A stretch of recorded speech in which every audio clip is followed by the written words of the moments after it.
আজ শেয়ার করব শাশুড়ি মায়ের হাতের স্পেশাল ইলিশ মাছের তেল ঝাল। এই রান্নার নাম তেল ঝাল হলেও এই রান্নায় তেমন তেল ব্যবহার করতে হয় না। ইলিশ মাছের ডিম সহ পিসগুলোকে নিয়ে লবণ গুঁড়ো, হলুদ গুঁড়ো আধা চা চামচ, মরিচ গুঁড়ো আধা চা চামচ, অল্প রসুন বাটা দিয়ে আধা ঘন্টা ম্যারিনেট করে রাখবো। তারপরে গরম তেলের ভিতরে মাছগুলোকে দিয়ে এপিট ওপিট একটু নেড়ে চেড়ে নিব। তারপরে দিয়ে দিতে হবে কষানোর জন্য পরিমাণ মতো পানি। মাছটা ভালো করে কষানো হলে মাছের থেকে তেল ভেসে উঠবে। এই পর্যায়ে দিতে হবে ঝোলের জন্য পরিমাণ মতো পানি। উপরে দিয়ে দিতে হবে পেঁয়াজ কুচি, কাঁচামরিচ কুচি।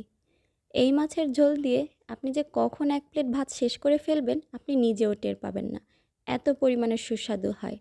নামানোর আগে ধনেপাতা দিয়ে মাছের ঝোলটাকে ভালো করে নামিয়ে নিতে হবে সুন্দর কোনো একটা প্লেটে।